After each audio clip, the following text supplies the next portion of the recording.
자, 여기 이제 y는 x분의 a. 선생님 a분의 x분의 a 맞죠? 선생님 맞게 말했죠? 자, x분의 a였습니다. 요거는 어떤 특징이 있었니? 반비례는.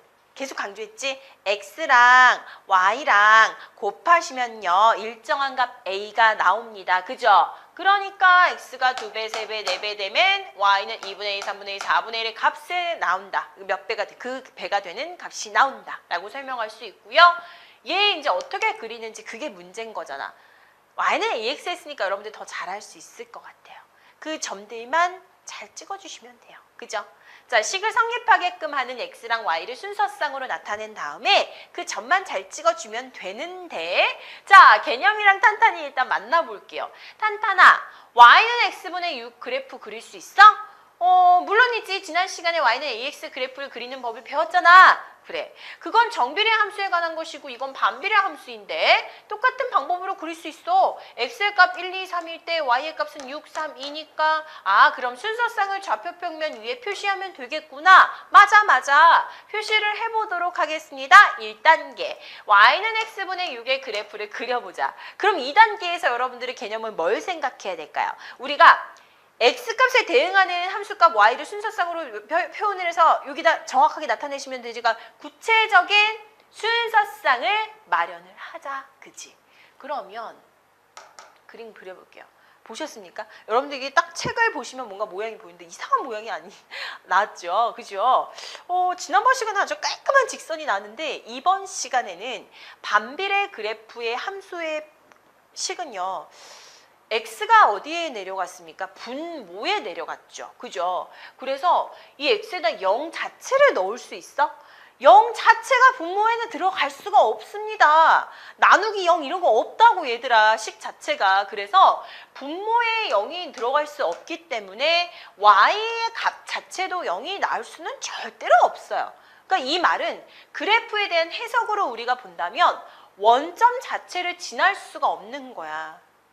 직선은 원점을 이렇게 통과해서 쭉 그렸지만 이 그래프는 원점을 절대로 지날 수 없기 때문에 그래프의 모양 자체가 이런 식으로 등장을 합니다. 한 쌍이 나오게 되는 거죠. 한 쌍이. 그죠? 그래서 내가 수 전체라고 하지 않고 뭔가 정수 범위, 유리수 범위 내에서 찍는다라고 했을 때는 그 점들이 되겠지만 얘도 마찬가지로 이 점들이 촘촘하게 수 전체가 되었을 때는 이어봤을 때는 곡선의 형태가 된다라는 것을 연결해 주시면 돼요. 곡선의 형태가 되는데 이런 걸 이제 여러분들이 말로 표현할 때는 어떻게 표현할 거냐 하면 자, 원점에 대칭하는 한 쌍의 매끄러운 곡선입니다. 이렇게 표현을 하도록 하겠습니다. 왜? 원점 안 지나니까. 됐죠? 그럼 이 그래프들을 여러분들이 나타내는 방법들 다시 한번 체크를 해보도록 할게요.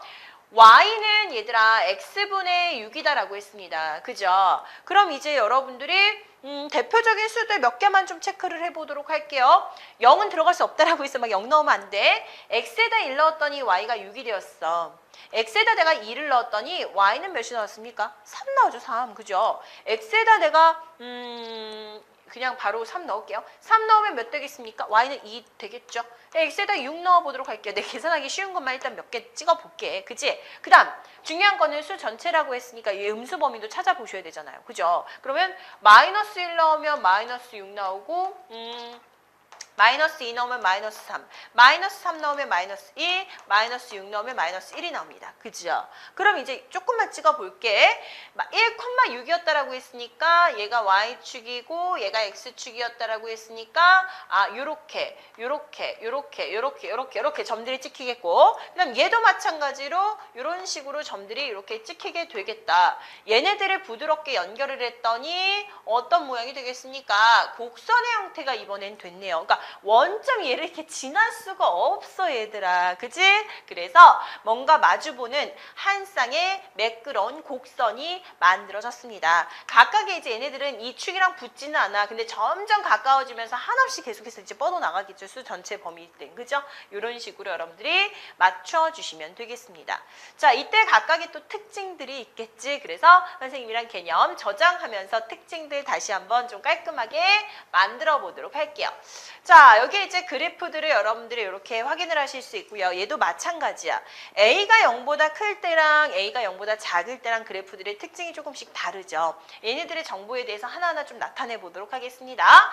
A가 0보다 클 때는 아까 뭐 했습니까? Y는 X분의 6을 했었잖아. 그치? Y는 X분의 6을 하면서 체크를 했습니다. 자, 요런 식으로 점들이 찍혀서 뭘 볼 수가 있었습니까? 얘도 마찬가지로 한 쌍의 자, 원점에 대칭한 요것도 중요한 말을 써야 되겠죠. 원점에 대칭한 한 쌍의 매끄러운 곡선을 만들었습니다. 그죠? 자, 그러면서 얘가 어디를 지납니까? 완전 안 지나죠. 근데 얘는 0보다 클 때다라는 것을 확인할 수 있기 때문에 몇 사분면? 제 1, 3, 4분면을 지난다라는 것을 체크를 할 수 있었고요. 얘도 마찬가지로 얘들아 x의 값에 따른 y의 값이 어떻게 변화하는지를 좀 체크를 해보도록 할게요. x 값이 증가하면서 y 값은 어떻게 됐어? 감소했잖아. 그지? 그래서 x의 값이 증가함에 따라서 y의 값은 어떻게 되었습니까? 감소를 했습니다. 라는 특징을 살펴볼 수 있겠다. 자, 그럼 이제 이 정도로 기본적인 사항들을 우리가 마쳤고요. 자, 그 다음 또 뭐 있습니까? A가 0보다 작을 때도 있었죠. 마찬가지로 얘도 원점에 대칭한 한 쌍의 매끄러운 곡선이 나오는데 이번에는 무슨 값? 자, 예를 들어 Y는 x분의 마이너스 6이나 마찬가지인 거야. 그랬을 때 x는 1일 때 y는 마이너스 6 나오고 x가 2 넣었을 때 y는 마이너스 3 나오고 x가 3이었을 때는 y는 마이너스 2 나오고 뭐 그죠? 똑같아. 6이었을 때는 몇입니까? 마이너스 1 나왔어. 자, 얘네들의 점들을 찍어보면 1이었을 때 마이너스 6, 2였을 때 마이너스 3, 뭐 3이었을 때 마이너스 6일 때 마이너스 1 이렇게 되는 거야. 여기만 찍히는 건 아니죠. 얘네들의 부호들을 바꿨더니 x가 마이너스 1일 때는 얘가 6 나오고 x가 마이너스 2였을 때 3 나오고 마이너스 3이었을 때 2 나오고 마이너스 6이었을 때 1 나오니까 요렇게 점들이 찍혀서 연결이 되면 얘는 몇 사분면이었습니까? 제 2, 4, 4분면을 지난다라고 쓸 수 있겠죠.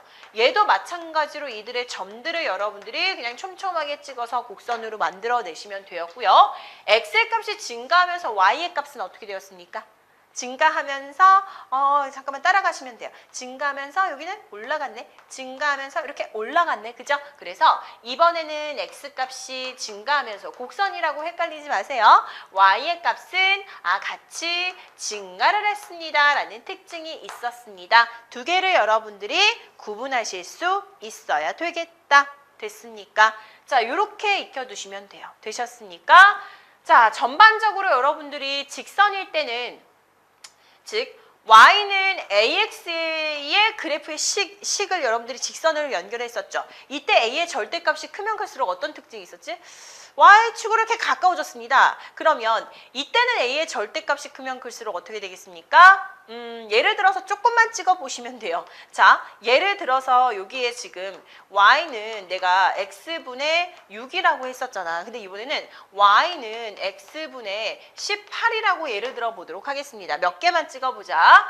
1이었을 때 6이었고 2였을 때 몇이었습니까? 3이었고 뭐 했었잖아. 아까 계속. 그죠? 이런 식으로 했어요. 자, 그럼 몇 개만 찍어볼게요. 이 범위에서 1이었을 때 6이었습니다. 그 다음에 2였을 때는 3이었습니다. 그죠? 요렇게. 3이었을 때는 2였으니까 요렇게. 6이었을 때 1이었어. 근데 여기는 지금 몇을 대입하시면 돼요? 1이었을 때 18이었다. 그 다음에 2였을 때는 9였다. 그지? 자, 3이었을 때는 6이었고, 자, 6이었을 때는 3이었고, 뭐, 요렇게 찍히게 되는 거 아닙니까? 9였을 때는 2였고, 뭐, 18이었을 때는 1이었습니다. 1이었을 때는 저기 올라가서 18. 그죠? 그 다음에 2였을 때는 저기 올라가서 뭐 9, 뭐 이런 식으로 되는 거 아니야? 이렇게 찍히겠죠? 그러면 이런 그래프가 완성이 되는 거야. 요거랑 비교했을 때 뭐야? 얘도 이제 한 쌍이 항상 등장하니까 이렇게 대칭이 되게끔. 그러면 절대값이 크면 클수록 어떻게? 축에서 멀어진다. 이렇게 설명할 수 있어요. 절대값이라고 쓴 이유는 얘도 마찬가지라는 거지. 보호가 반대로 바뀌더라도 절대값이 크면 클수록 이 축의 좌표 축에서 멀어지는구나. 이런 식으로 정리하시면 되겠습니다. 책에 나오지 않은 부분까지 선생님이 조금 자세히 설명을 했으니까 우리 친구들 다시 한번 익혀주시고요. 중요한 거는 이들을 지금 선생님이 점을 찍으면서 다 모든 걸 확인했어. 그지? 그래서 그래프에 대한 전반적인 여러분들의 좀 흐름들을 좀 잡고 가셨으면 좋겠습니다. 오케이? 선생님 얘기한 것들 싹 다 나왔죠? 자, 그럼 y는 x분의 a 그래프도, y는 ax 그래프도 두 점을 찍어서, 자, 얘처럼 두 점 찍어서 나타낼 수 있습니까? 얘는 지금 직선이 아니지. 방금 지금 곡선이었잖아. 직선이기 때문에 두 점만 필요했으나 얘는 조금 더 단계를 거쳐주셔야 돼요. 곡선이기 때문에 얘는 두 개의 점만으로는 그릴 수 없고 적절하게 개수를 여러분들이 좀 나타내신 다음에 어느 정도 감이 오시는 정도만 좀 찍어주시면 돼요. 그래서 연결하시면 되겠습니다. 곡선으로. 아셨죠?